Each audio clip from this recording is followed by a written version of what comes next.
Halo, Winner, selamat malam. Selamat bertemu kembali di webinar kita yang keempat malam hari ini dengan tema Calling, Revisited Rethinking God's Purpose for Our Life. Hari ini akan dimoderatori oleh saya, Cindy, dan saya akan di backup oleh Bang Arthur. Selamat malam, Bang Arthur. Selamat malam, Cindy. Oke, mari kita bersama-sama lihat rundown kita untuk malam hari ini ya.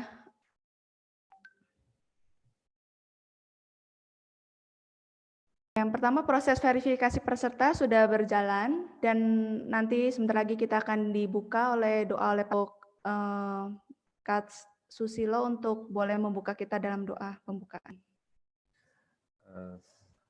Selamat malam saudara-saudara sekalian. Mari kita memulai acara WIN webinar ini dengan berdoa bersama-sama. Tuhan Allah Bapa kami yang di surga, Allah yang kami sembah di dalam nama Tuhan Yesus Kristus, Allah yang Maha Kuasa yang menciptakan langit dan bumi ini, kami datang kepada pencipta dunia ini, pencipta kami semua. Tuhan, Engkau Allah yang menciptakan kami semua, dan Engkau juga mengizinkan musibah pandemi di dunia ini yang kami sendiri tidak tahu dan kami tidak berdaya atas kehidupan kami.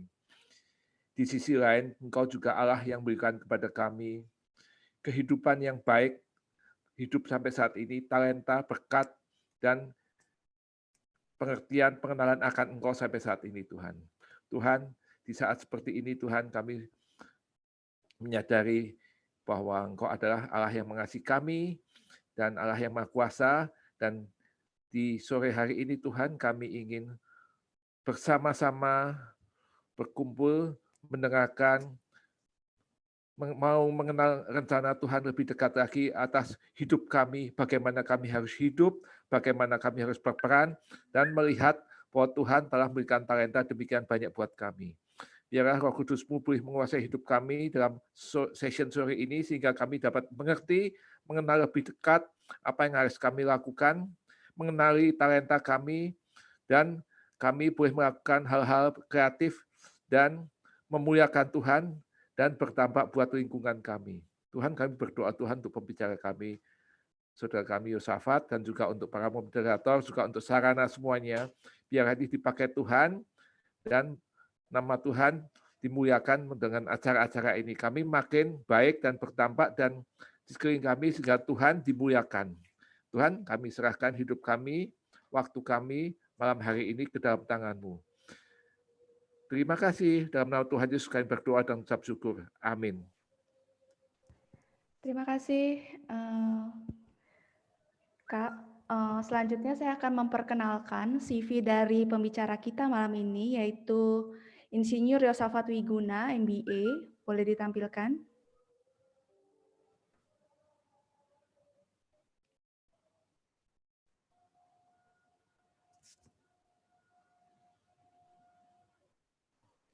Ya, Kak Yosafat adalah alumni dari FTUI dan Monash University, Melbourne, Australia. Beliau juga merupakan pengusaha di bidang distribusi pelumas, penatua di GKI Cipinang Indah, Ketua Harian Sola Gracia, dan Annual Lectures on Biblical Studies. Juga beliau merupakan pengurus BPK Penabur Jakarta, dan juga saat ini sebagai pengurus harian Workplace Institute Nusantara. Oke, tanpa perlu berlama-lama, saya serahkan waktu selanjutnya kepada Kak Yosafat Wiguna. Oke, selamat malam.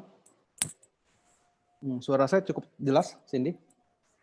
Jelas, Kak. Oke, selamat malam semuanya, saudara-saudara yang terkasih dalam Tuhan Yesus.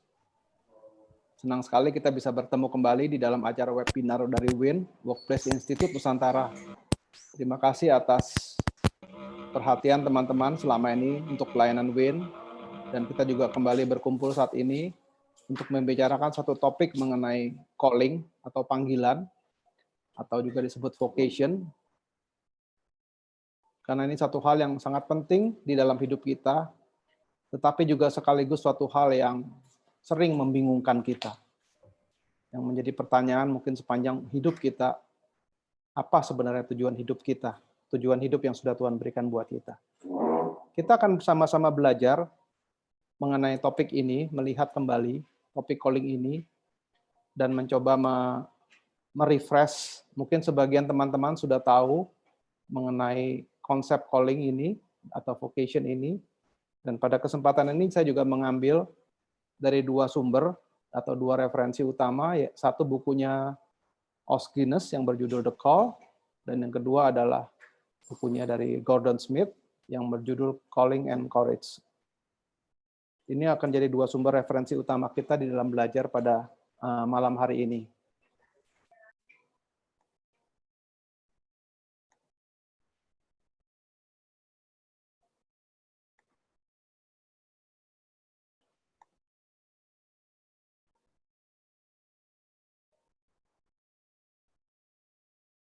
Ya, webinar ini kami beri judul Calling Revisited, Rethinking God's Purpose for Your Life.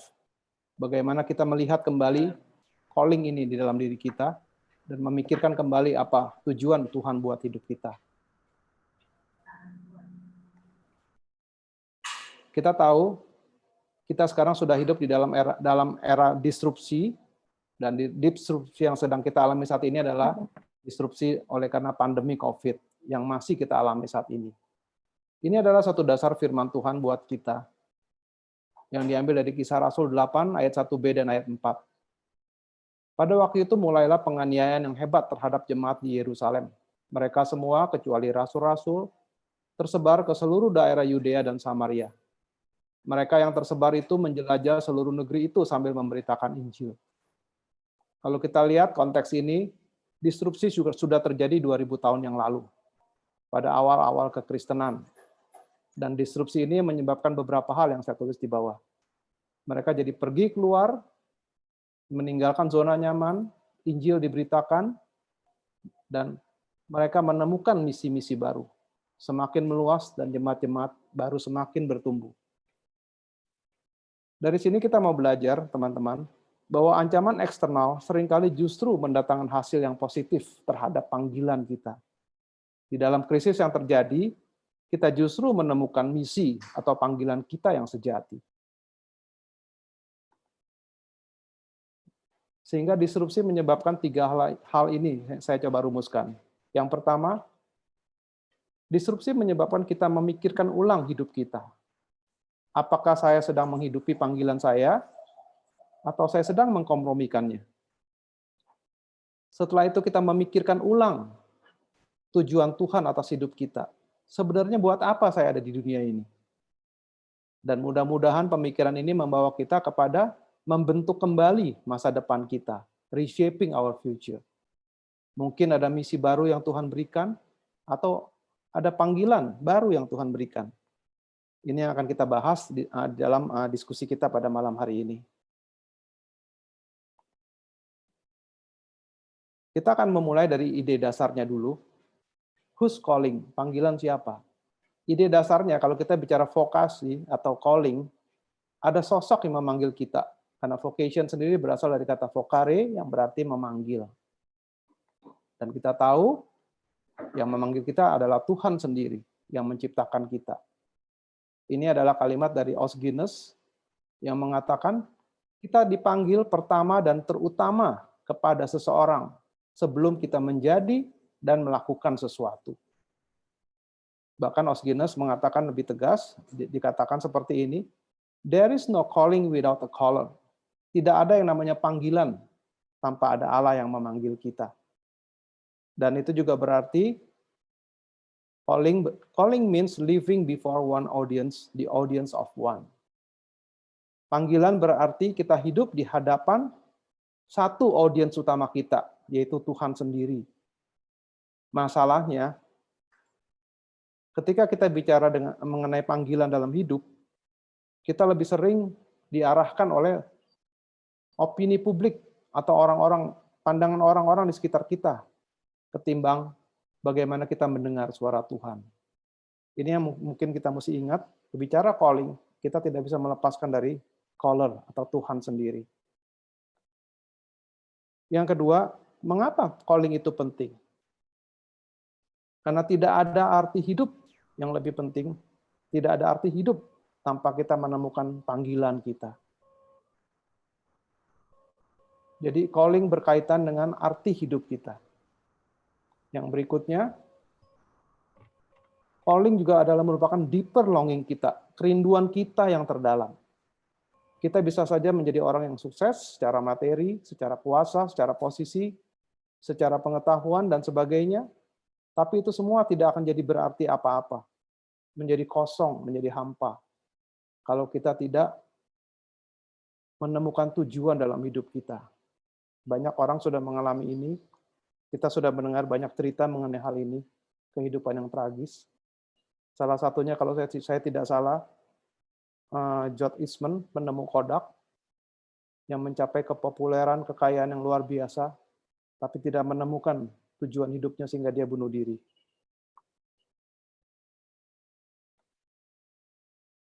Jadi tujuan kita atau gairah kita, keinginan kita adalah bagaimana kita bisa memenuhi tujuan kenapa kita ada di dunia ini.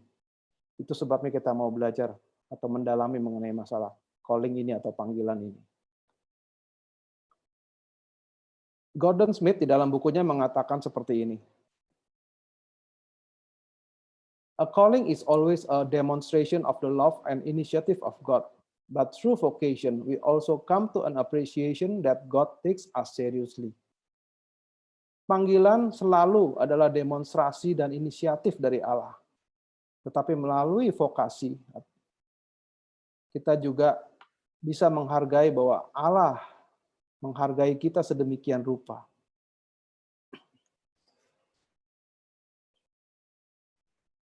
Jadi di sini Gordon Smith mengatakan, the notion of calling atau tujuan calling adalah bagaimana kita bisa menghasilkan impact kerajaan Allah di dalam seluruh lapisan masyarakat, di seluruh lapisan kehidupan yang ada. Bagaimana kita dipanggil untuk menjadi garam dan terang dunia, untuk membawa segala sesuatu di bawah ketuhanan Kristus. Dan kita mau memikirkan satu hal yang sangat penting, sebenarnya apa pekerjaan baik yang sudah Tuhan siapkan buat kita? Seperti Efesus 2 ayat 10 katakan. Disinilah partisipasi kita diminta oleh Tuhan. Untuk menjawab itu, ada 6 pertanyaan yang akan kita renungkan bersama-sama untuk menjawab pertanyaan, what is my calling? Pertanyaan yang pertama adalah, what on earth is God doing? Kalau kita mau bicara mengenai panggilan hidup kita, mengenai vokasi kita, pertanyaan ini adalah pertanyaan utama dan pertama yang harus kita jawab. Apa yang sedang Tuhan lakukan di dunia ini? Di sini kita diajak untuk melihat bahwa Allah adalah seorang pekerja. Jadi kerja bukanlah hasil dari karena kejatuhan manusia dalam dosa. Tapi pada awalnya ada Allah kita adalah Allah yang bekerja. Dia seorang pencipta dan dia juga adalah seorang penebus. Dan kita memiliki hak istimewa yang begitu luar biasa untuk menjadi kawan sekerjanya. Menjadi co-creator bersama-sama dengan Tuhan. Seperti kita bisa baca di dalam Kejadian 2 ayat 15. Tapi kita mesti ingat, pekerjaan kita adalah bagian dari pekerjaan Allah. Pekerjaan kita tidak mungkin ada tanpa pekerjaan Allah. Seperti dicontohkan dari 2 profesi. Yang pertama adalah seorang petani. Seorang petani tidak mungkin bisa menumbuhkan padi. Karena hanya yang bisa menumbuhkan padi hanyalah Allah. Tugas seorang petani hanya bisa menyirami, menanam, memupuki, memelihara, tapi yang memberi pertumbuhan itu adalah Tuhan sendiri. Demikian pula seperti profesi seorang dokter. Kesembuhan bukan datang dari dokter, tapi kesembuhan datang dari Allah. Tapi dokter berpartisipasi untuk mewujudkan kesembuhan yang dari Allah tersebut. Itu yang dimaksud dengan hal ini. Bahwa pekerjaan kita adalah bagian dari pekerjaan Allah. Dan satu hal lagi yang mesti kita ingat, di mata Allah tidak ada yang namanya hierarki di dalam pekerjaan. Tidak ada yang namanya pekerjaan yang kudus, pekerjaan yang sekuler. Sacred or secular division. Semua pekerjaan sama mulianya, semua pekerjaan sama berharganya di mata Tuhan. baik dia sebagai misionaris atau dia yang sebagai pekerja profesional. Tidak ada beda di mata Tuhan karena tidak ada hierarki. Kita akan melihat ada 3 jenis panggilan Allah buat kita. Yang pertama yang disebut dengan panggilan umum, atau disebut juga dengan general calling. Ini adalah panggilan buat kita semua untuk menjadi murid Kristus. Ada juga yang menyebut istilah ini dengan istilah primary calling. Di dalam teologi reformasi, calling dibagi 2, primary calling dan secondary calling. Jadi yang disebut dengan general calling adalah primary calling. Artinya apa?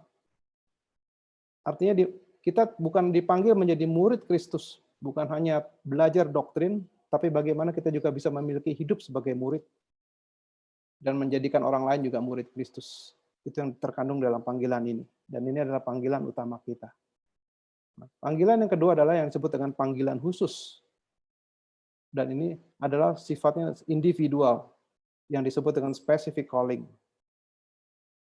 Ada yang menyebut istilah ini dengan secondary calling, seperti tadi saya katakan oleh bapak-bapak reformasi. Yang pertama tadi disebut primary calling, ini disebut secondary calling. Tapi di sini kita pakai istilah specific calling atau juga ada yang menyebutnya sebagai individual calling. Dan specific calling inilah yang akan kita pelajari, akan kita dalami bersama-sama dalam kesempatan ini. Specific calling ini sendiri terbagi 2, ada yang disebut dengan special call, ada juga yang disebut dengan normal call. Kita akan melihat apa artinya special call dan normal call ini di dalam slide kita berikutnya. Ada orang-orang yang memang dipanggil secara khusus seperti Abraham, Musa, Paulus, tetapi kebanyakan kita tidak memiliki panggilan khusus seperti ini. Kita akan melihatnya nanti.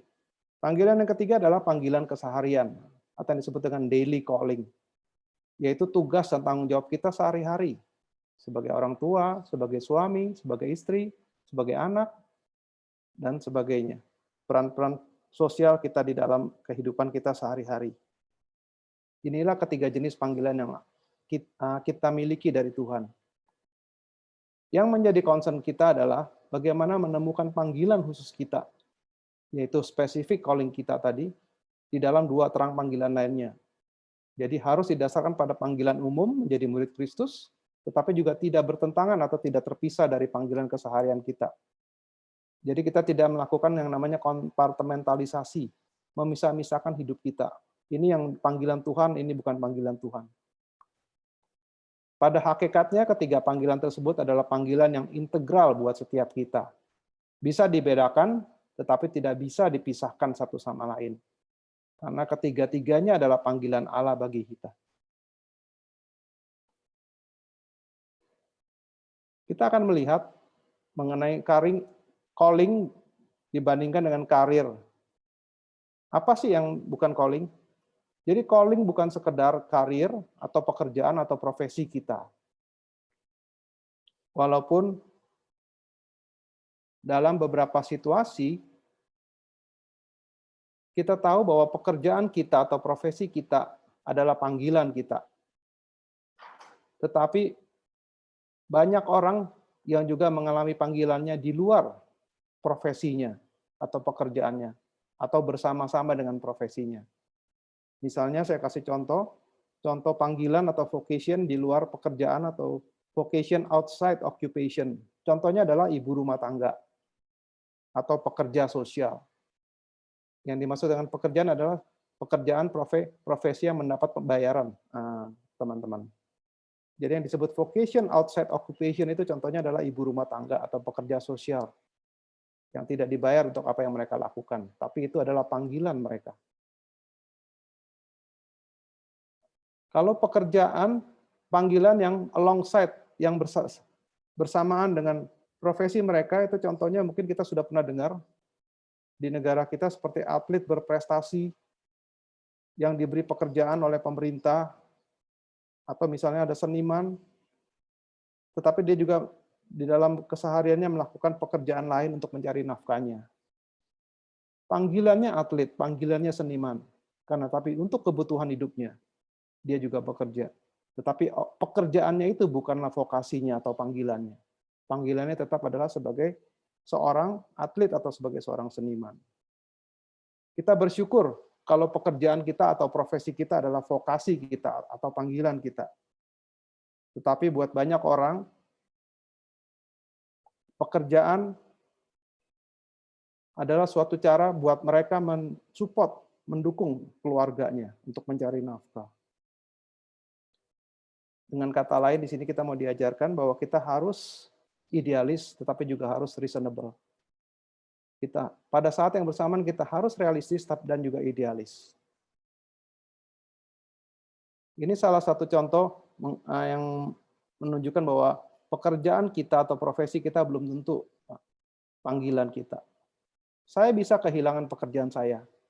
Saya bisa dilepaskan dari posisi saya. Karir saya bisa berakhir ketika saya pensiun. Tetapi panggilan saya datang dari Tuhan. Dan itu tetap tinggal, dan itu adalah pada akhirnya sesuatu yang bukan dipilihkan oleh orang lain, atau diambil oleh orang lain. Itu datang dari Tuhan, dan itu menunjukkan identitas fundamental saya. Itulah yang disebut dengan calling atau vocation. Itu sebabnya kita tidak bisa menaifkan bahwa calling atau vocation adalah profession atau occupation kita. Seperti yang dikatakan oleh Steve Harvey, your career is what you are paid for. Your calling is what you are made for. Ini ada hal lain lagi yang penting juga, teman-teman, yang kelirumologi yang mungkin kita mesti antisipasi. It is also important to appreciate that we are called to some roles only for a time, for a season, to accomplish something temporary. Jadi kita juga harus membedakan antara calling atau panggilan dengan peran di suatu saat tertentu untuk menyelesaikan suatu tugas tertentu. Walaupun peran itu penting, tetapi itu bukanlah vokasi kita, itu bukanlah panggilan kita. Saya akan kasih beberapa contoh.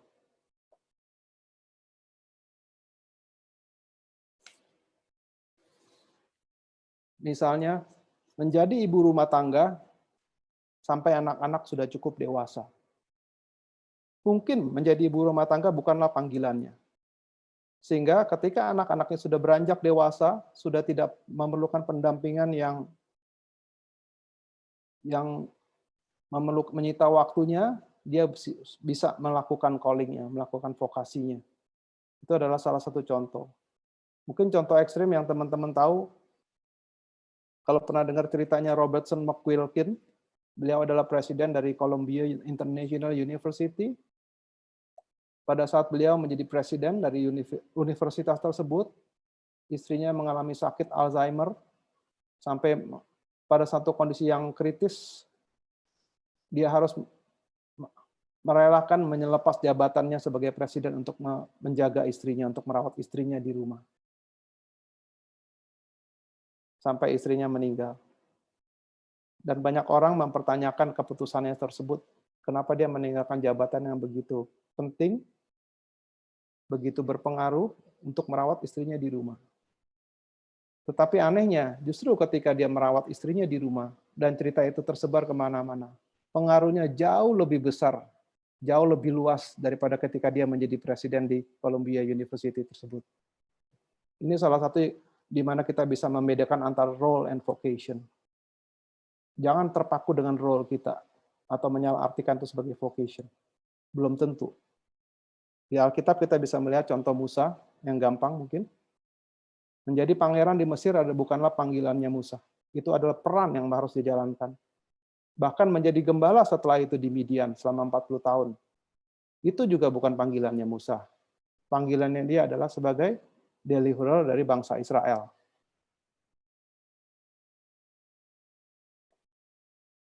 Jadi intinya, calling atau vokasi itu jauh lebih dalam dan jauh melampaui karir atau profesi atau pekerjaan kita. Nah ini sayangnya kata Gordon Smith. Ada beberapa orang yang bahkan tidak menemukan panggilannya sampai mereka pensiun dari karirnya. Ini satu hal yang sangat disayangkan dan kita tidak ingin ini terjadi. Pertanyaan kedua yang kita mesti jawab, teman-teman. Tadi pertanyaan yang pertama adalah what on earth is God doing? Pertanyaan kedua yang kita mesti jawab kalau kita mau mengenal calling kita atau panggilan kita, who are you or who am I? Siapa kamu? Siapa saya? Siapa kita? Di sini kita diajar untuk melihat diri kita sebagaimana Tuhan melihat kita. Itulah yang disebut dengan kerendahan hati. Dengan anugerahnya kita melihat siapa diri kita, dan dengan anugerahnya juga kita belajar untuk menerima diri kita apa adanya. Kita harus berhenti berharap untuk menjadi orang lain. Dan kita harus memikirkan apa yang penting daripada apapun juga di dalam hidup kita. Apa gairah yang Tuhan berikan di dalam hati kita? Ini pertanyaan penting yang mesti kita jawab kalau kita mau mengenali panggilan kita.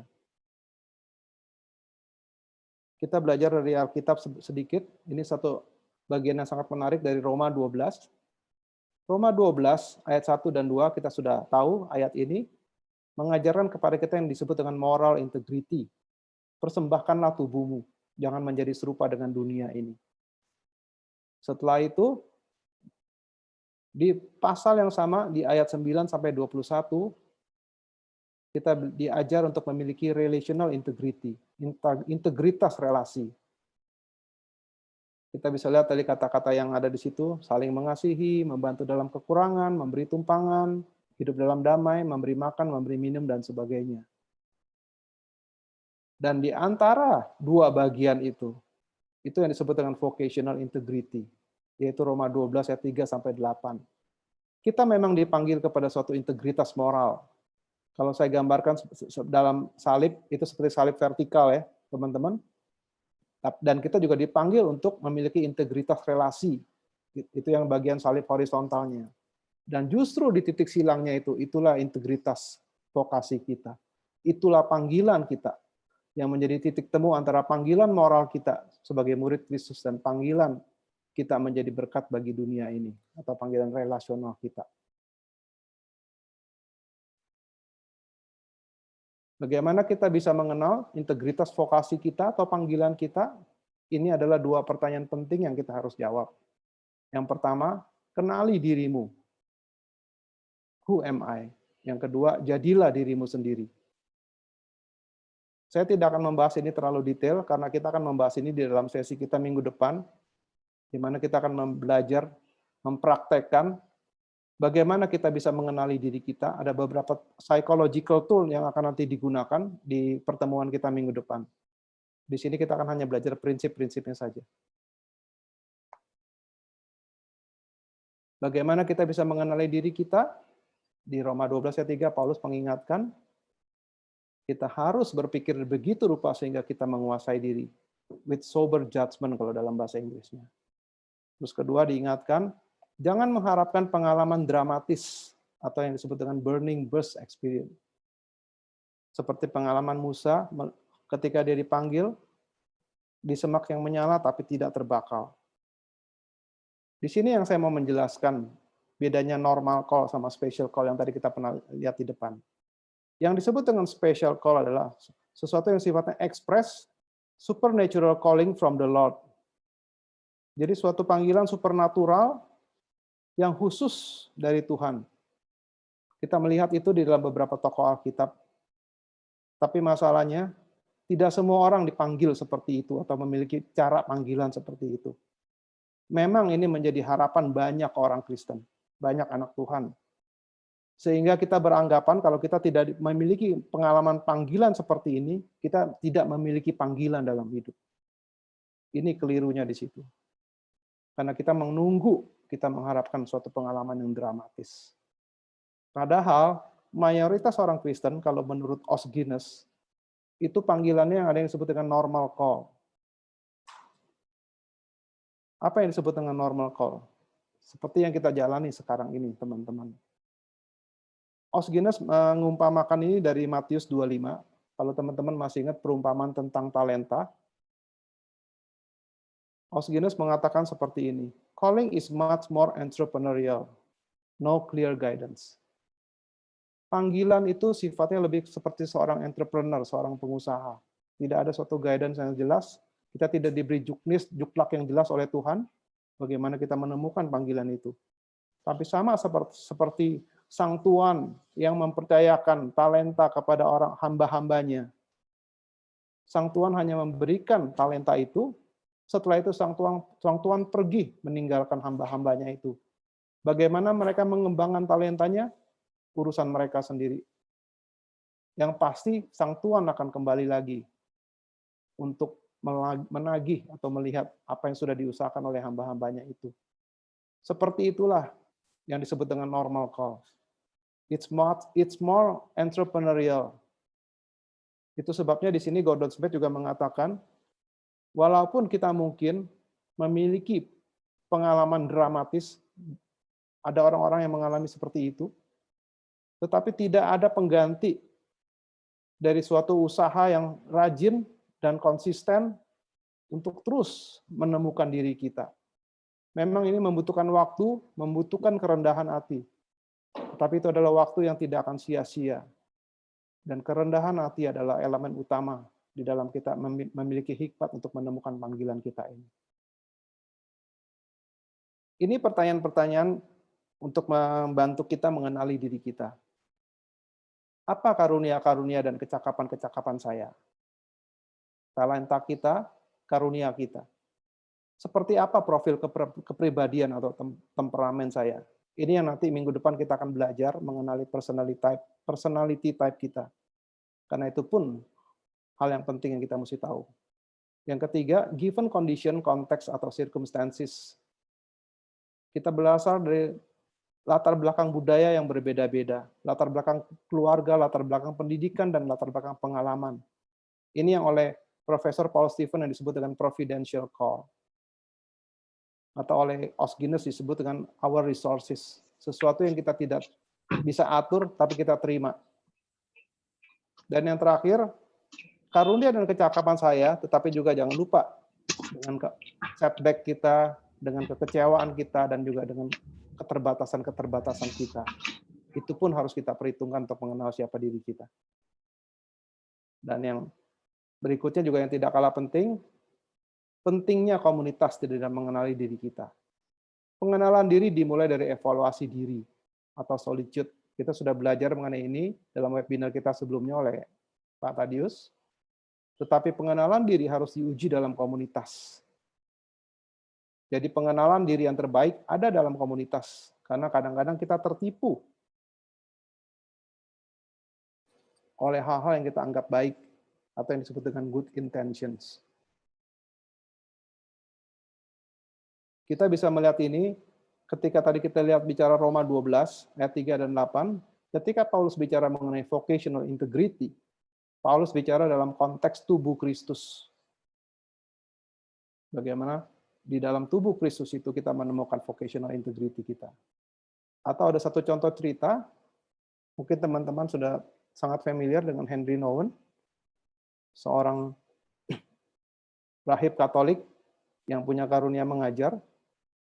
Ketika itu beliau terbeban untuk melayani orang-orang miskin di Amerika Latin.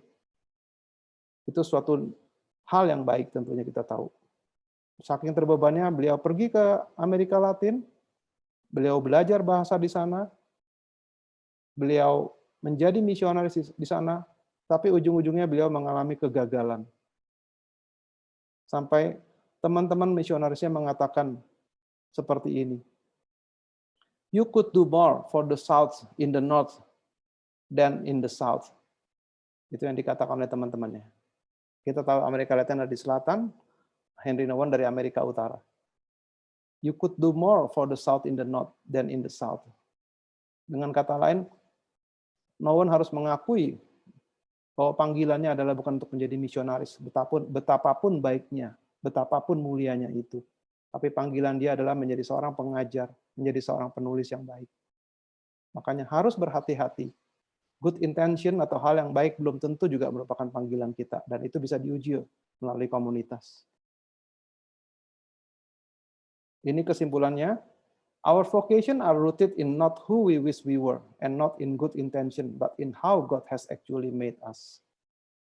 Panggilan kita berakar bukan pada kita ingin menjadi apa, tetapi bagaimana Tuhan menciptakan kita. Bagaimana desain Tuhan buat kita. Halo, Kak Yosafat. Ya, Mungkin kita bisa break dulu untuk Q&A sesi pertama. saya selesaikan 2 ini dulu ya. Oke. Itu yang tadi, yang kedua tadi, bagaimana kita bisa menjawab pertanyaan kedua, who am I adalah jadilah dirimu. Be true to who you are, dan hiduplah bersesuaian dengan siapa diri kita.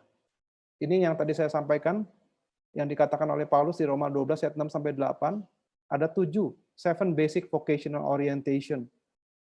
Prophet adalah seorang yang visioner, servant seorang yang melayani, teacher, guru, encourager, motivator, giver orang yang suka memberi, atau leader atau mercy doer. Kita bisa melayani dalam berbagai bidang profesi, pemerintahan, pendidikan, seni budaya dan kesehatan dan lain-lain. Ketika kita benar kepada diri kita, kita benar kepada Allah dan kepada sesama. Mungkin saya akan stop dulu di sini sebelum kita menjawab pertanyaan yang berikutnya. Oke. Kita akan mulai Q&A sesi yang pertama. Saat ini baru ada satu pertanyaan, yaitu dari Frankie Sirait.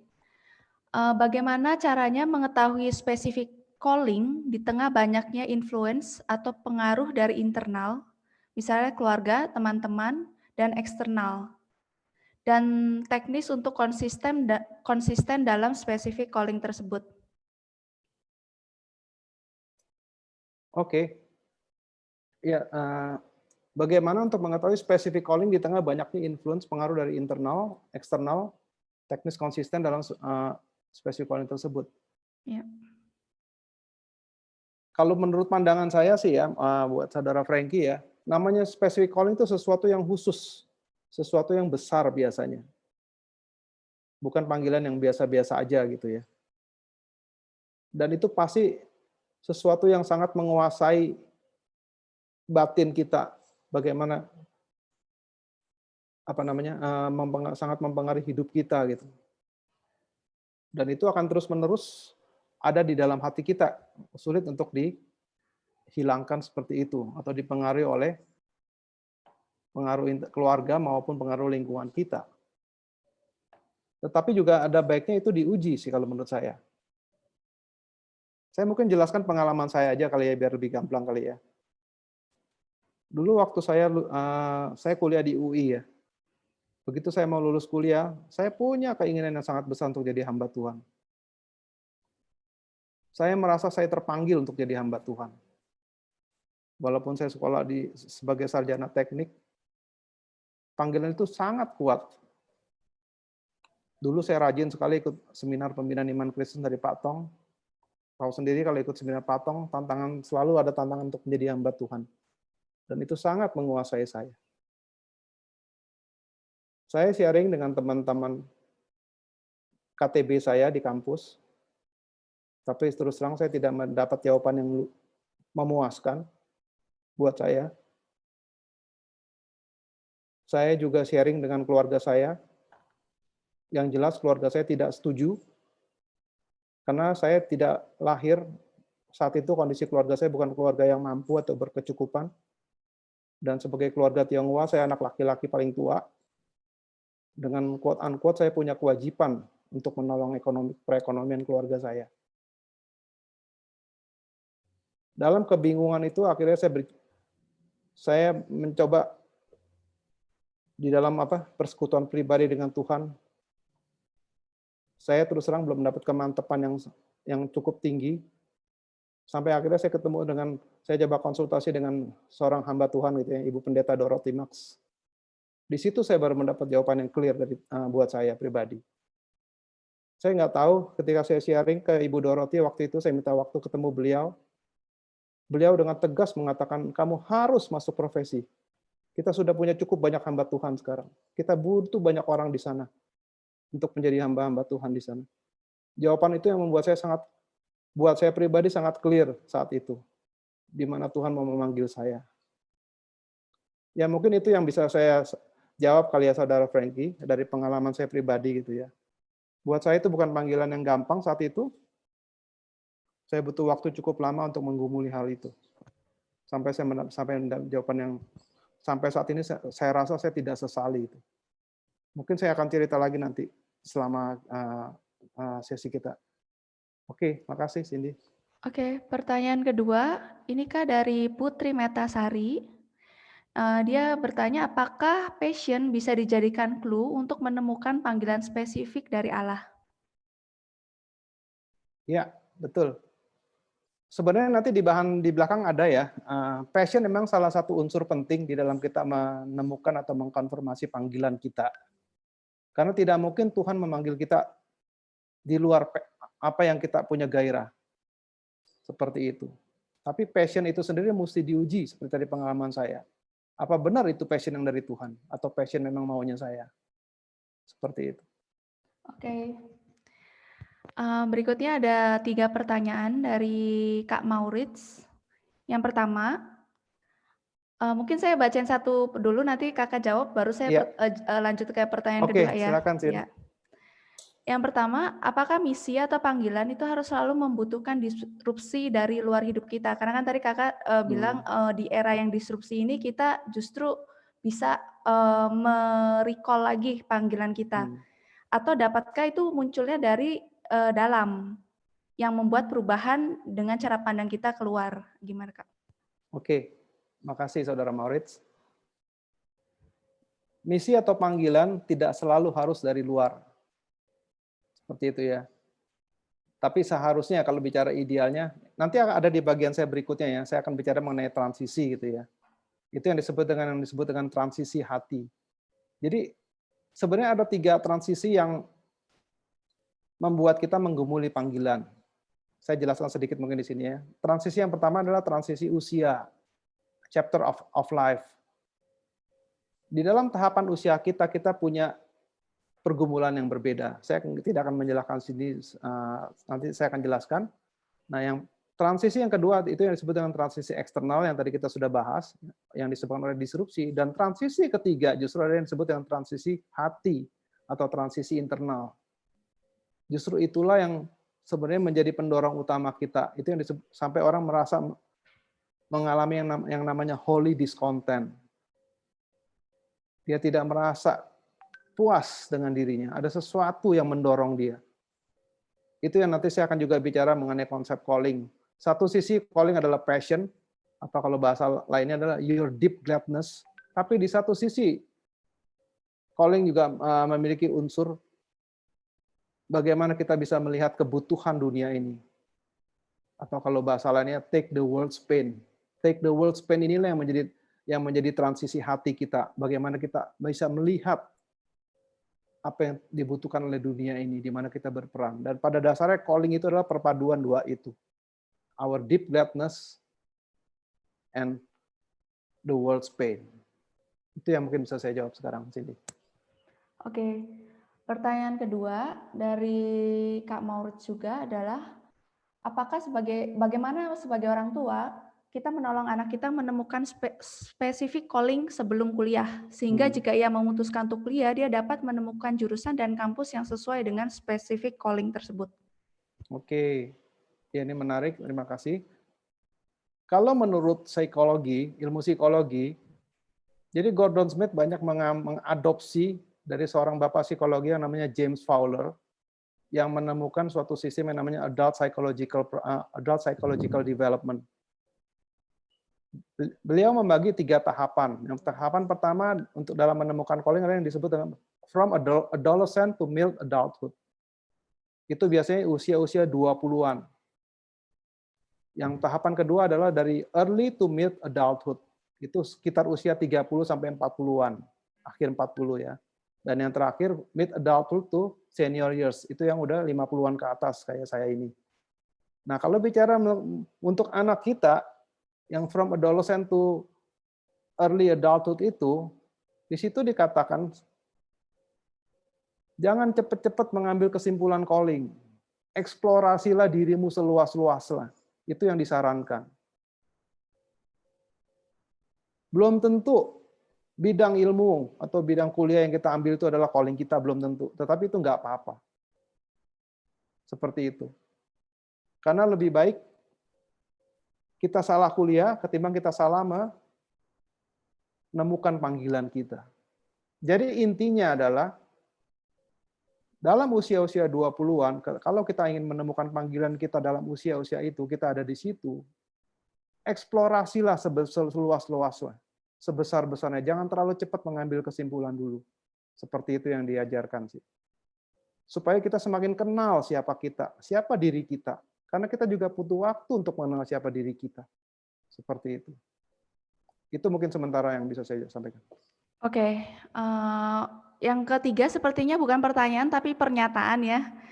Jadi kita beralih aja ke pertanyaan untuk yang terakhir untuk sesi Q&A yang pertama ini, yaitu bagaimana dari Benita, bagaimana cara membedakan antara keinginan pribadi atau ambisi dengan panggilan Tuhan.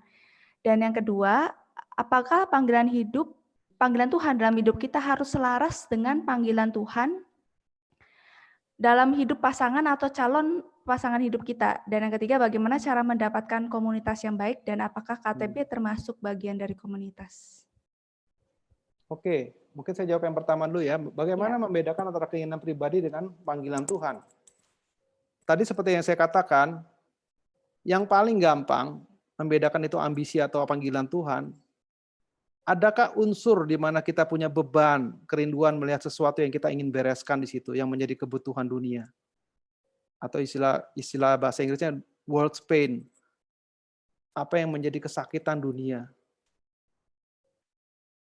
Jadi jangan cuma menekankan ambisi dalam arti passion kita secara individu gitu ya, secara personal. Tapi di mana tempatnya itu untuk bisa menjadi berkat di mana Tuhan ingin menempatkan kita.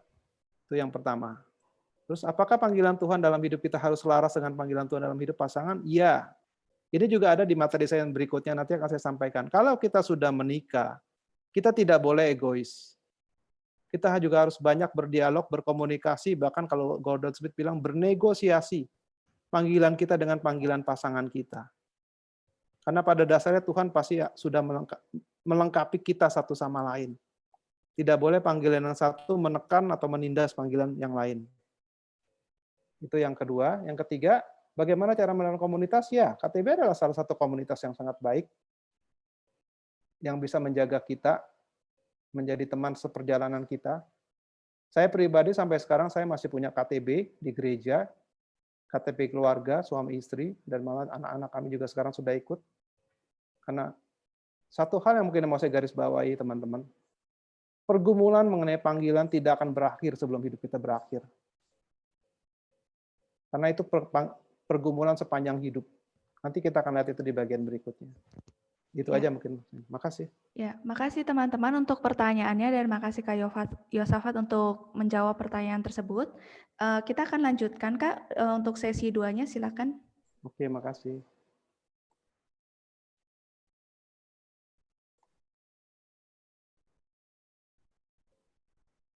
Ya, saya akan masuk ke yang berikutnya ya, teman-teman. Ya, ini adalah pertanyaan nomor 3 yang mesti kita pikirkan. Ini tadi sebagian sudah ada di jawaban saya. Kita bergumul dengan cara yang berbeda di dalam tahapan usia yang berbeda. Kalau kita sebagai young adults di umur-umur 20-an ya, awal 20 sampai akhir 20, yang paling penting adalah kita harus menjadi diri kita sendiri. Kita harus lepas dari orang tua kita. Tidak boleh kita hanya menuruti apa yang orang tua kita mau. Kita harus menemukan diri kita. Itu yang poinnya di situ. Kalau kita di mid adults, usia 30-an sampai akhir 40, disinilah kita harus menentukan calling kita. Biasanya calling seseorang itu ditentukan di usia ini. Secara studi dikatakan biasa itu ada di usia umur 35 tahun, di mana kita sudah hidup cukup lama, sudah mengenal diri kita cukup lama, dan kita harus mengambil keputusan apa yang menjadi panggilan kita. Itu sebabnya dikatakan kita harus menerima kekuatan, kelemahan kita, keterbatasan kita apa adanya. Itu yang harus dikerjakan sebagai panggilan kita. Di usia senior, 50 ke atas, lain lagi pergumulannya adalah letting go. Kita harus belajar melepaskan, sehingga kita bisa menjadi instrument of wisdom and blessing. Saya nggak akan bicara ini banyak, karena mungkin kita tidak banyak yang di usia ini.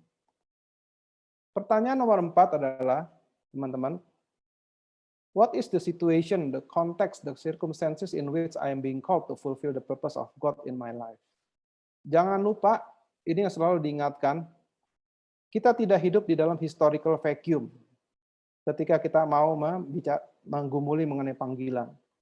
We are not living in a historical vacuum. Itu yang kita harus ingat. Ada konteks di mana kita ada di situ, Tuhan menempatkan kita di situ. Ada situasi di mana Tuhan menempatkan kita di situ. Sehingga kita diminta untuk melihat kondisi itu bagaimana adanya kondisi itu, bukan seperti yang kita mau. Jangan berpikir nostalgia masa lalu, jangan punya wishful thinking. Tapi di atas semuanya itu, walaupun Tuhan memberikan kita hidup di dalam suatu kondisi yang memang Tuhan izinkan kita ada di situ, kita harus melihatnya di dalam kacamata anugerah. Itu yang disebut dengan resilient hope. Your vocation is always historically located. Itu yang kita nggak boleh lupa. Jangan lepaskan panggilan kita dari konteks historis di mana kita berada atau di mana Tuhan mengizinkan kita berada di situ. Pertanyaan nomor 5 yang kita harus jawab adalah, in what way God is calling you to bear the cross? Nah, ini mungkin tadi yang ada pertanyaan mengenai ambisi ya, mungkin saya terjawab di sini sebagiannya. Every one of us is called to bear the cross in doing the good work. Di dalam setiap panggilan pekerjaan, di dalam panggilan vokasi kita, ada yang namanya salib yang harus kita tanggung. Buat sebagian orang itu sifatnya intrinsik, tetapi buat sebagian orang sifatnya ekstrinsik. Maksudnya seperti apa? Gordon Smith mengambil contoh seperti ini. Dia punya seorang anak yang jadi pendeta. Dia heran anaknya mau jadi pendeta, karena dia sendiri nggak sanggup menjadi pendeta. Dia nggak tahan dengan yang namanya church politics. Itu yang disebut dengan intrinsik, tantangan intrinsik ya teman-teman. Itu salib yang mesti ditanggung. Tetapi anaknya tuh happy-happy aja tuh jadi pendeta. Seperti itu ya. Karena buat dia itu memang salib yang dia harus tanggung di situ. Tetapi ada juga salib yang sifatnya ekstrinsik. Sebagai contoh, ada seorang wanita, dia punya calling atau punya talent untuk menjadi seorang penulis. Tetapi di sisi lain dia adalah seorang single parent karena suaminya sudah meninggal. Selain itu dia juga punya orang tua yang sudah lanjut, yang hidup bersama-sama dengan dia. Itu yang disebut dengan salib yang sifat ekstrinsik yang harus dia pikirkan di dalam konteks dia. Bagaimana dia bisa menjalani panggilan ini dalam situasi seperti itu? Nah, ini kesimpulannya. If we take our vocation seriously, we inevitably must bear the pain of the world, and we must bear it graciously, not in self-pity. Kalaupun Tuhan memanggil kita dalam panggilan itu, baik salib itu bersifat intrinsik atau ekstrinsik buat kita, tapi itu memang pain of the world yang Tuhan beri buat kita untuk kita tanggung. Tapi marilah kita menanggungnya di dalam anugerah Dia, bukan dalam rasa mengasihani diri kita sendiri. Pertanyaan ke-6 atau pertanyaan terakhir yang kita mesti jawab adalah, kalau kita mau mengenali panggilan kita, could it be that the greatest threat for us to fulfill our vocation is fear? Jangan-jangan, kenapa kita tidak memenuhi panggilan kita itu karena rasa takut. Itu yang lebih sering dialami banyak orang. The greatest threat of our capacity to fulfill our vocation is not external to us, but internal to us. Jadi kebalik seperti tadi ya teman-teman ya. Justru faktor eksternal itu seringkali malah mendampak positif. Tetapi faktor penghalang itu justru adalah faktor internal, yaitu ketakutan kita sendiri. Bukan masalah ekonomi, bukan masalah perubahan pemerintah, tapi adalah ketakutan itu sendiri. Apakah kita punya keberanian untuk menjadi apa yang memang Tuhan panggil kita untuk menjadi? Saya mau cerita soal Marta di sini, teman-teman. Kita tahu semua cerita Marta dan Maria di Lukas 10 ayat 38-42. Ini cerita yang sudah sangat familiar buat kita. Satu hal yang menarik kita bisa belajar dari Marta mengenai hal ini. Kita tahu ceritanya, Tuhan Yesus datang ke rumah, dan rumahnya itu rumah Marta, kalau kita ingat. Dan kebetulan Maria ada di situ. Kita tahu ceritanya, Tuhan Yesus datang, Maria duduk dengan Tuhan Yesus, Marta sibuk di dapur. Sampai Marta kecapean karena kesibukan, bukannya ngomel sama Maria, tapi dia ngomelnya lewat Tuhan Yesus. Tuhan, kenapa engkau tidak menegur saudaraku untuk membantu aku? Dan menarik apa yang dikatakan oleh Tuhan Yesus. Marta, Marta, engkau khawatir dan menyusahkan diri dengan banyak hal. Tuhan Yesus tidak menyalahkan Marta karena occupation-nya sebagai ibu rumah tangga yang baik. Tetapi di sini kita melihat Marta gagal menjadikan occupation-nya sebagai vocation-nya. Mudah-mudahan teman-teman bisa melihat hal ini ya. Biar kita bisa renungkan bersama ya.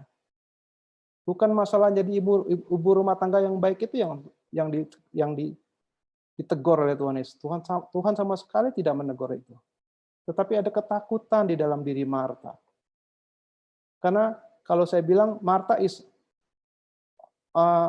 too occupied with her occupation.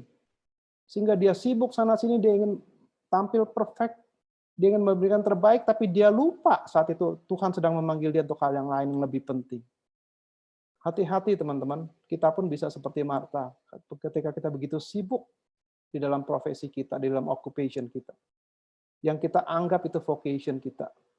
Dan seringkali itu terjadi justru di dalam kesuksesan kita. Ketika kita menaiki tangga karir, kita merasa kita sudah mempersembahkan yang terbaik buat Tuhan. Belum tentu itu Tuhan yang mau. Dari mana kita tahu? Marta diliputi oleh kekhawatiran dan kesusahan. Tidak ada damai sejahtera. Itu salah satu ciri vocation yang baik. Vocation menghasilkan shalom, menghasilkan damai sejahtera, bukan menghasilkan kekhawatiran dan menyusahkan diri. Itu sebabnya teman-teman, seperti kasus Marta juga, kita perlu orang lain untuk mengatasi ketakutan kita. Kita perlu orang lain untuk mengingatkan kita. Seperti Tuhan Yesus mengingatkan Marta. Bagaimana Marta bisa menemukan vocation-nya itu.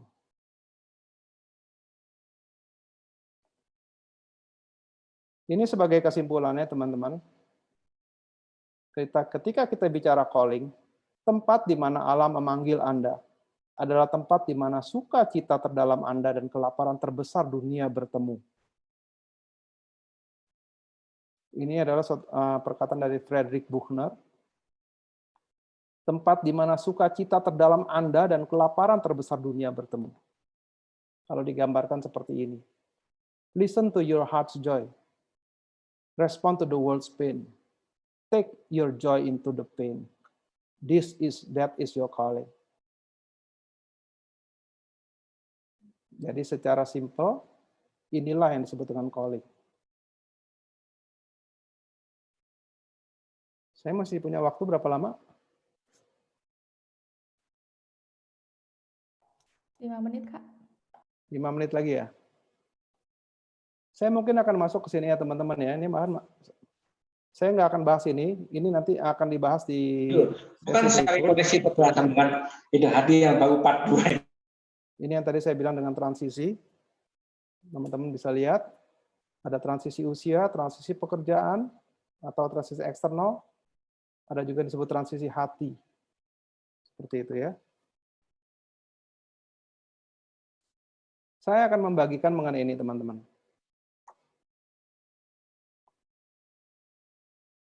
Vocational question follow us throughout the course of our life, and that perhaps vocational counselor needs to be present to us at its transition. Ini yang tadi saya sampaikan ya. Pertanyaan mengenai panggilan akan selalu mengikuti kita sepanjang hidup kita. Jangan pernah kita sudah selesai mendefinisikan panggilan kita. Dan kita terus memerlukan counsel atau pendampingan atau saran atau nasihat selama kita menjalani semua itu dalam transisi kita. Pertanyaannya sama, siapa saya? Dan untuk menjadi apa Tuhan memanggil saya? Tetapi kita harus memikirkan pertanyaan itu dengan cara yang berbeda di dalam setiap transisi masa hidup kita. Ini yang tadi saya sampaikan mengenai bagaimana kita membuat adolescent to early adulthood. Di dalam transisi usia 20-an, kuncinya adalah terpisah dari orang tua.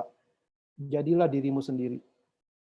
Dan ini one common mistake yang sering kita temui di anak-anak muda, assuming too early that we know our vocation and thus we pursue an education that later seems irrelevant.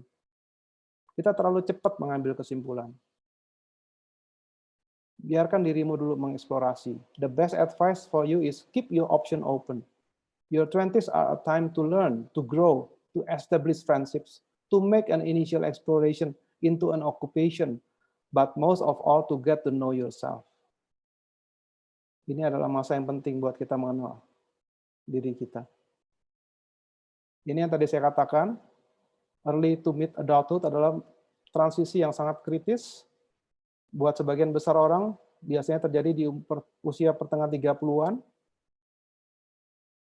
Dan kejelasan akan panggilan kita biasanya datang setelah kita hidup cukup lama. Dan kita harus mengambil keputusan apa yang harus kita lakukan sebagai panggilan hidup kita.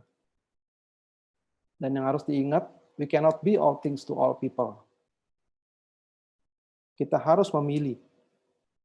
Dan pilihan kita berarti mengatakan tidak untuk kepada alternatif tertentu dan mengatakan iya untuk alternatif yang memang di mana kita dipanggil. Nah, ini satu catatan yang penting, the crux of the matter, inti masalahnya buat kita, buat banyak dari kita, seringkali kita, for so many of us, is whether we turn from envy, refuse to compare ourselves with others. Kita suka membanding-bandingkan diri kita dengan orang lain. Kita suka menjadi minder melihat karunia orang lain. Sehingga kita cenderung ingin menjadi seperti orang lain, bukan menjadi diri kita sendiri seperti Tuhan menciptakan kita. Ini yang mesti kita putuskan. Terima kelebihan kita, terima keterbatasan kita. Jadilah diri kita.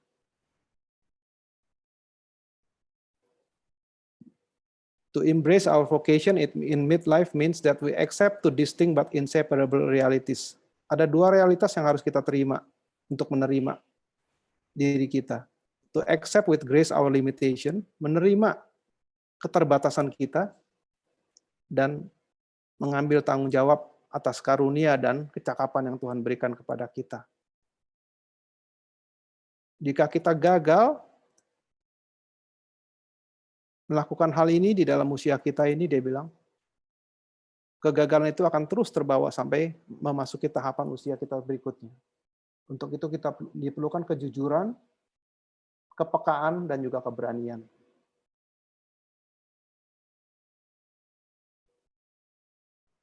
Dan ini juga catatan penting, 3 hal penting lainnya yang penting di dalam usia-usia pertengahan kita ini adalah yang pertama, jadilah continuous learner. Terus belajar, jangan pernah berhenti belajar.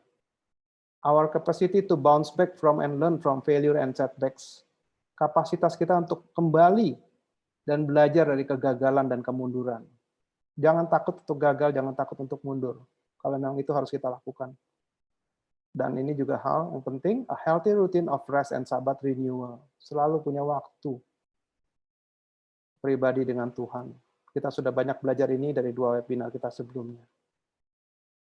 Kapasitas kita menjadi continuous learner atau pembelajar seumur hidup adalah suatu hal yang sangat penting, sangat fundamental untuk memenuhi panggilan kita. Ini yang saya mau sampaikan tadi, yang ada pertanyaan mengenai menikah.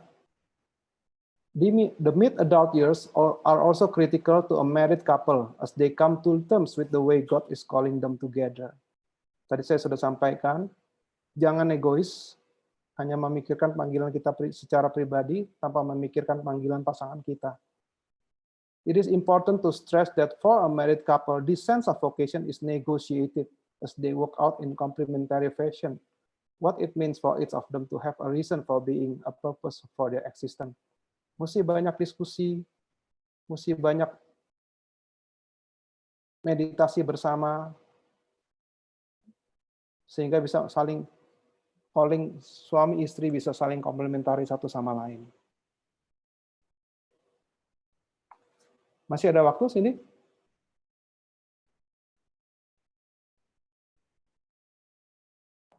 Ya, waktunya sudah habis. Apa mau dilanjutkan sebentar? Saya lanjutkan sebentar ya. Ya. Nah, saya tuntaskan ini aja sih. Sampai sini. Ini yang terakhir. Jadi bijaksanalah untuk mengenali di dalam usia pertengahan kita ini tantangan-tantangan untuk menjadi diri kita yang sebenarnya. Karena dengan menjadi diri kita yang sebenarnya lah, tanpa berpura-pura, tanpa kecemburuan, tanpa ilusi, kita bisa mempersembahkan diri kita kepada Tuhan dan menjadikan hidup kita jadi berkat buat orang lain. Inilah yang disebut dengan calling. Mungkin saya sudahi dulu sampai sini, Cindy. Silakan kalau masih ada pertanyaan. Oke, Kak. Ya, teman-teman, kita akan mulai sesi tanya jawab untuk sesi yang kedua ini. Mohon bisa ditampilkan pertanyaannya.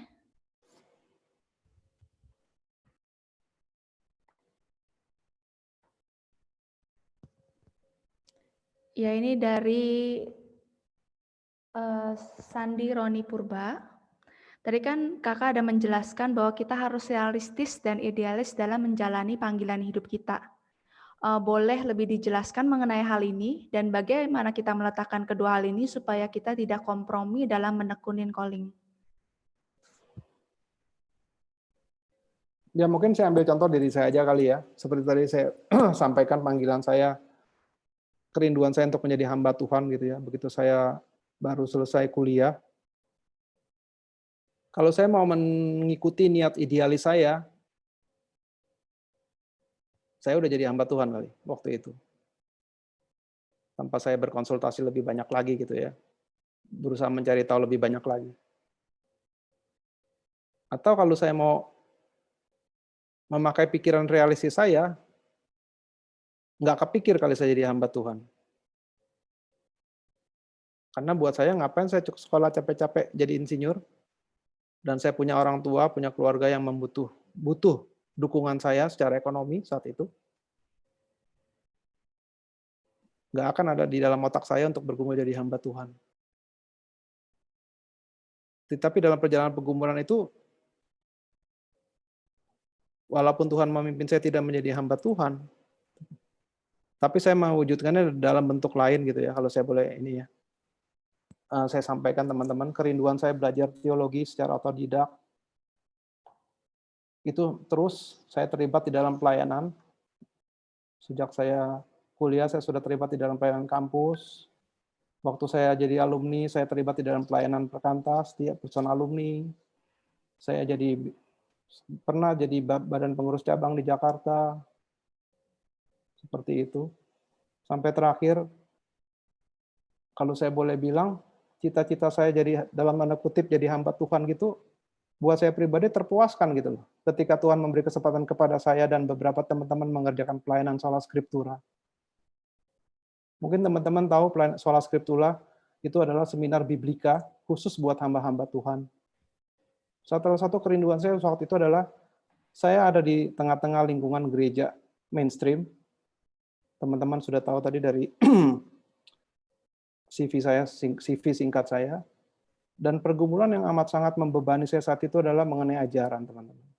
Kenapa satu denominasi dengan denominasi yang saling bertengkar, saling menjelek-jelekan, saling menganggap dirinya paling benar? Buat saya itu beban sekali. Seperti itu.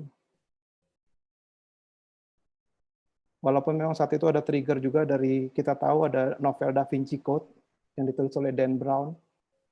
Ketika orang luar menyerang kita, baru kita pontang-panting begitu ya. Ketika akar-akar kekristenan kita dibongkar oleh orang luar, baru kita semua pontang-panting. Disitulah, kalau saya boleh bilang, apa yang menjadi calling saya, menjadi passion saya, ketemu dengan calling teman-teman, khususnya dalam hal ini mungkin saya boleh sebutkan nama Pak Sakeus gitu ya. Saya banyak belajar dari beliau senior saya. Juga orang awam yang sangat mendalami teologi, kita ngobrol, kita kumpul-kumpul dengan beberapa teman lain, sehingga timbul yang namanya pelayanan sola scriptura ini, di mana kita mengundang pakar-pakar biblika dari luar negeri, world biblical scholar gitu ya, yang kita nggak pernah mimpi bisa ngundang mereka gitu ya. Mereka mau datang, dan itu bisa dihadiri oleh berbagai macam denominasi gereja yang nggak pernah kebayangan oleh kita. Setelah itu saya baru tahu, teman-teman. Sebelumnya kita nggak tahu, dengan kepolosannya kita melakukan itu ya. Setelah lewat saya baru tahu, banyak orang bilang, wah ini luar biasa katanya. Belum pernah ada seminar biblika, seminar teologi, macam-macam denominasi bisa datang, bisa belajar sama-sama. Rasanya belum terjadi itu di Indonesia sebelumnya. Saya nggak tahu, ini yang saya tahu nih dari komentar beberapa. Karena para penasehat, para panitia pengarah di Sola Scriptura adalah ketua-ketua lembaga gereja, PGI, PGLII, PGTI, PGPI, dan juga ketua-ketua sekolah-sekolah teologi dari berbagai macam latar belakang denominasi bisa duduk sama-sama dalam satu kepanitiaan. Itu buat saya sampai sekarang pun saya nggak habis pikir itu bisa terjadi. Ya mungkin itu yang saya cerita sedikit mungkin ya, yang sangat menguatkan saya sih. Oke, Kak, terima Bagaimana kasih. menjalani panggilan. Ini ada sambungan ya dari Saudari Sandi. Dia tanya, sampai di titik mana kita bisa menemukan bahwa panggilan yang sedang kita jalani saat ini adalah dari Allah? Sampai di titik mana? Iya. Kalau saya sih merasa sampai di titik di mana ya apa yang kita lakukan dikonfirmasi oleh Tuhan gitu ya. Ada damai sejahtera, ada buah yang kita lihat, ada dampak yang kita lihat, dan ada pengakuan dari orang lain. Seperti itu kalau menurut saya sih. Seperti tadi saya cerita soal Sola Scriptura ya, kita nggak pernah bermimpi bikin acara sebesar itu, bahkan bisa menyatukan orang-orang itu pun nggak pernah ada di dalam mimpi kami sebelumnya. Kami cuma sharing, kami datangin satu-satu, kami diskusi, sampai bolanya bergulir, Tuhan memimpin dan sebagainya. Itu kali ya. Intinya, kalau itu memang panggilan Tuhan, Tuhan pasti memberikan afirmasi ke kita. Oke, makasih. Kita akan lanjut ke pertanyaan berikutnya dari Saudari Herlina. Bisa ditampilkan?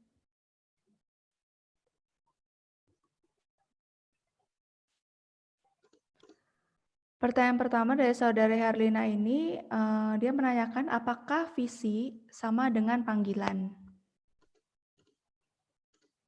Visi sama dengan panggilan. Kalau menurut saya sih beda ya. Kalau visi itu kan sifatnya umum ya, sifatnya besar gitu ya. Saya nggak tahu kalau yang dimaksud dengan visi hidup, ya visi hidup kita ya seperti tadi. Visi itu kalau saya samakan tuh dengan panggilan general tadi, general calling atau primary calling. Our primary calling, kalau saya pakai bahasanya Os Guinness, by the Lord, to the Lord, for the Lord. Itu visi hidup kita. Itu our primary calling. Seperti itu. Tapi kalau kita bicara panggilan dalam konteks kita saat ini, itu kita sedang bicara yang disebut dengan specific calling. Our individual calling. Our secondary calling. Itu beberapa istilah yang digunakan beberapa teolog ya. Tapi intinya sama. Bagaimana kita menemukan panggilan kita secara spesifik sebagai pribadi yang unik, yang tidak ada duanya yang Tuhan ciptakan. Di dalam memenuhi tujuan yang Tuhan berikan kepada kita di dalam hidup ini. Itu mungkin Cindy. Ya, pertanyaan kedua juga dari Saudara Herlina adalah bagaimana membangkitkan kembali panggilan yang sepertinya sudah meredup? Ya, kembali lagi kalau menurut saya perlu sparring partner gitu ya. Sama kalau kayak kita lagi tidak semangat, lagi lesu, kalau saya pakai istilah Ibrani 10 ayat 24 ayat 25 gitu ya. Dan marilah kita saling memperhatikan, saling menasihati, jangan menjauhkan diri dari pertemuan-pertemuan ibadah kita. Ya kurang lebih itu kalau menurut saya. Karena dari pengalaman saya, di dalam persekutuan, di dalam perkumpulan kita dengan orang-orang percaya sesama anak Tuhan, seperti saya cerita tentang Sola Scriptura, itu awalnya dimulai dari sekedar obrolan biasa.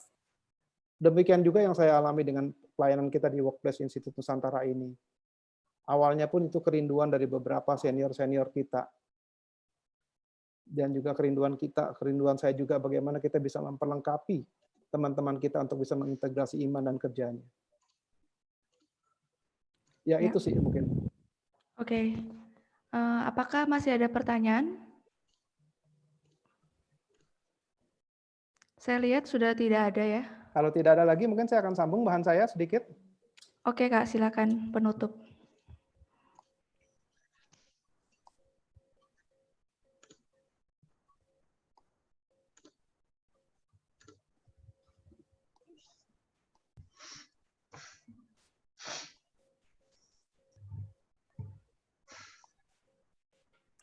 Ya, teman-teman, mungkin saya mau mengakhiri dengan ini ya. Mengatakan bahwa yang namanya panggilan itu adalah sesuatu yang dinamis, bukan sesuatu yang statis.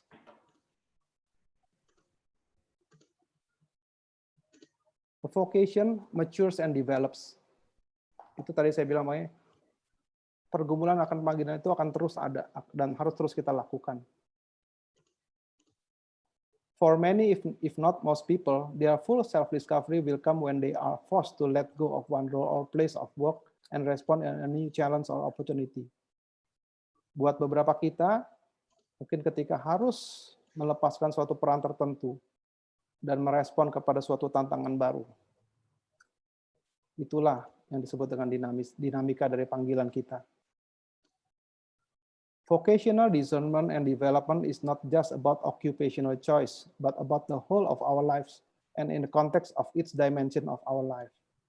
Nah, ini satu hal juga yang menarik ya.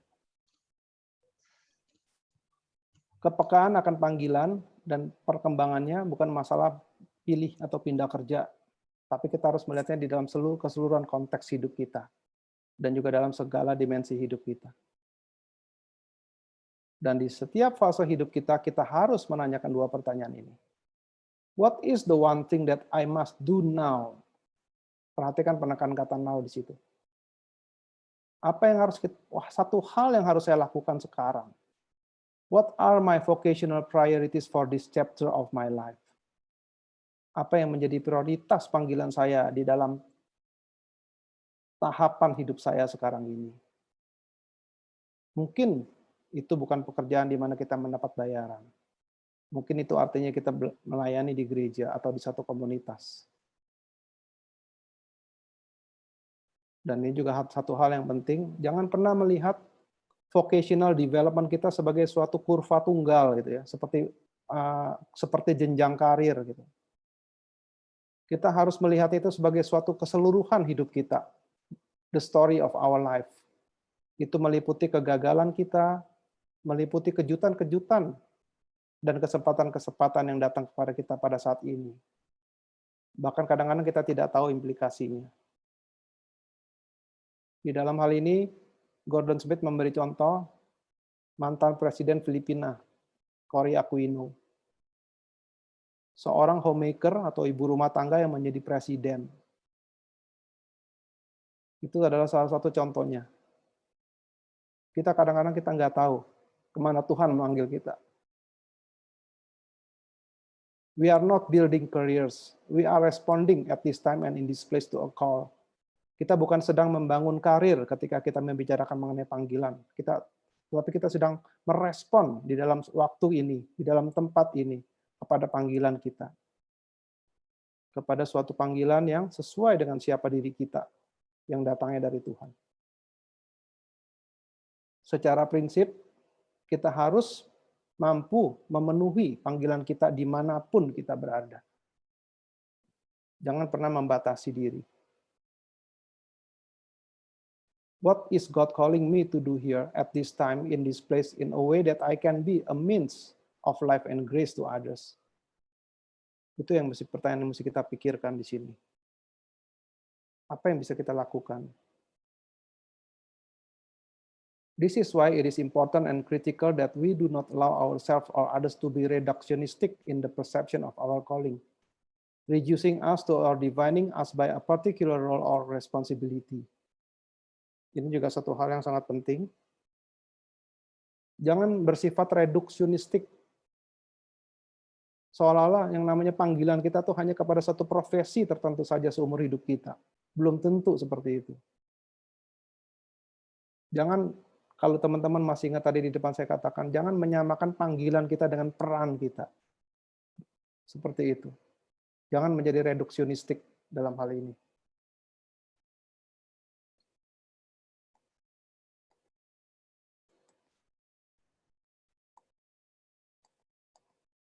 Ya, mungkin itu saja Cindy yang bisa saya bagikan.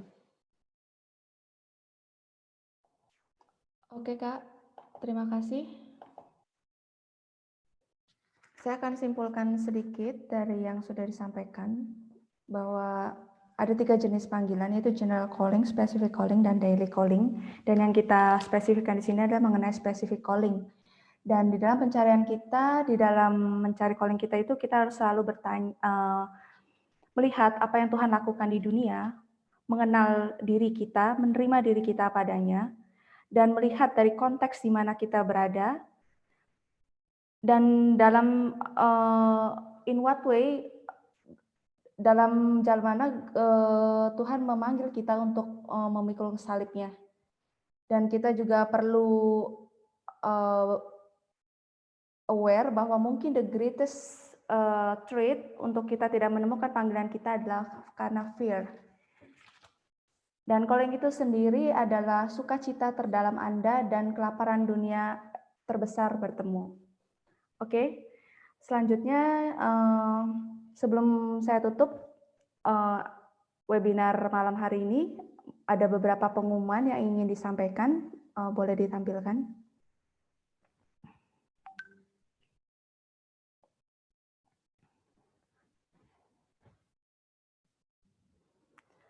Ya, Win merekomendasikan beberapa buku yang baik untuk bisa kita semua baca. Silakan buku yang pertama. Buku yang pertama itu The Call, Panggilan Allah. Ini dari Os Guinness. Dan yang buku yang kedua yang tadi sudah dipaparkan juga oleh Kak Yosafat, yaitu dari Gordon Smith mengenai Courage and Calling. Juga ada buku The Person Called You dari Bill Hendricks, dan Together Me, Finding Purpose at the Crossroad dari Alvin Ung. Ini semua adalah buku-buku yang selaras dengan tema kita pada malam hari ini, bagi setiap kita yang rindu untuk lebih jauh mengetahui akan panggilan kita, bisa membaca buku-buku ini. Ya, selanjutnya. Oke, Win juga mempunyai Instagram dan YouTube yang bisa teman-teman follow di @workswin dan YouTube Workplace Institute of Nusantara. Berikutnya adalah our next webinar. Our next webinar akan diadakan, ada slide-nya lagi.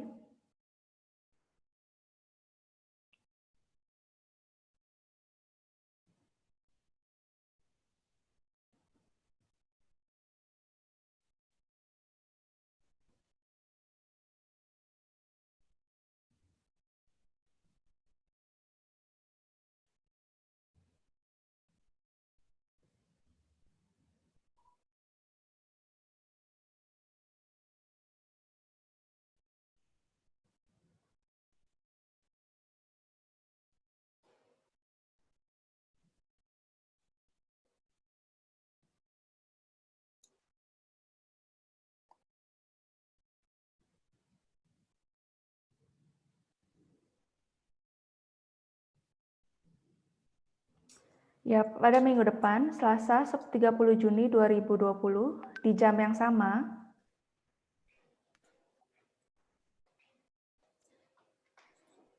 dan di webinar kita minggu depan akan ada satu pembicara lagi, yaitu Gardinia Flynn, yang juga merupakan pengurus harian WIN. Jadi kami mengundang tiap teman-teman yang sudah hadir pada malam hari ini bisa hadir kembali di webinar kita minggu depan dalam waktu yang sama. Oke, saya minta kesediaan Kak Joni untuk menutup kita dalam doa penutup. Baik, teman-teman semua, kita bersyukur untuk malam hari ini karena kita sudah bisa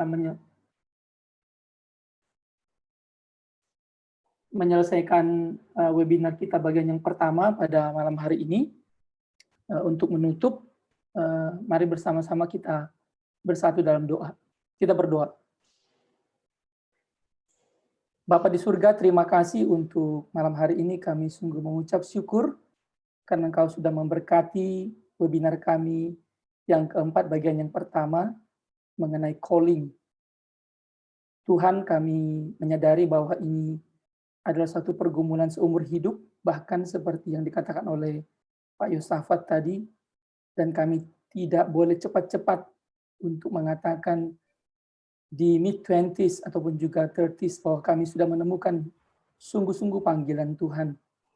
Dan mungkin sebagian dari kami mendapatkan panggilan yang sangat jelas seperti pengalaman-pengalaman burning bush yang dimiliki oleh Moses di Perjanjian Lama. Namun sebagian besar dari kami sungguh Engkau panggil dalam konteks di mana kami boleh melihat apa yang ada di sekitar kami. Ketika kami boleh mengenali talenta kami, boleh mengenali pribadi kami, dan juga boleh bertanya kepada Tuhan apa yang Engkau ingin kami kerjakan, di mana sukacita terdalam dan kebutuhan terdalam dari dunia ini boleh kami dapatkan, dan disitulah kami boleh menikmati calling yang sungguh dari Tuhan. Namun terlebih di atas semuanya itu Tuhan, seperti yang Kau katakan di dalam Roma 12 ayat 3, ajar kami supaya kami boleh melihat diri kami begitu rupa, kami tidak memikirkan yang melebihi daripada apa yang kami sanggup pikirkan, tetapi di dalam ukuran iman kami boleh menikmati kasih karunia Tuhan, sehingga kami boleh mengerjakan apa yang menjadi panggilan Tuhan, seturut dengan kehendak-Mu. Dan kalaupun kami masih kadang kurang mengerti, kurang memahami secara tuntas di dalam apa yang kami kerjakan saat ini, yang kami yakini sebagai panggilan-Mu, kami boleh setia mengerjakannya. Dan semakin banyak orang diberkati melalui panggilan yang Tuhan berikan kepada kami. Dan kalau kami boleh menemukan panggilan-Mu di dalam pekerjaan kami, itu suatu hal yang sangat kami syukuri dan luar biasa. Terima kasih Tuhan malam hari ini, kiranya Engkau berkati untuk pertemuan kami minggu depan. Selanjutnya untuk Kak Yosafat dan juga Gardini yang akan menyampaikan, dan juga ada workshop. Kami juga bersyukur untuk Cindy dan Arthur yang boleh menjadi moderator pada malam hari ini. Kami bersyukur untuk pertanyaan-pertanyaan teman-teman. Kami bersyukur untuk sharing dari Pak Yosafat secara pribadi juga bagaimana sangat menguatkan kami di dalam mengerti dan meyakinkan panggilan Tuhan. Terima kasih Bapak juga untuk teknologi yang Kau berkati, dan juga terima kasih untuk sharing tentang buku-buku yang boleh memperlengkapi kami. Kiranya juga Win boleh di ke depan boleh mengajak teman-teman untuk membaca buku-buku ini, dan kami juga boleh melengkapi sehingga buku-buku ini boleh mudah didapatkan oleh teman-teman semua. Terima kasih Bapak, sekali lagi kami bersyukur dan kami menyerahkan diri kami pada malam hari ini ke dalam tangan. Dalam nama Yesus kami telah berdoa. Amin. Terima kasih Kak Joni. Oke teman-teman, kita akan mengakhiri webinar kita malam hari ini. Untuk pertanyaan yang mungkin masuk dan belum terjawab akan kami dijawab oleh pembicara di webinar kita minggu depan. Selamat malam. Malam semuanya.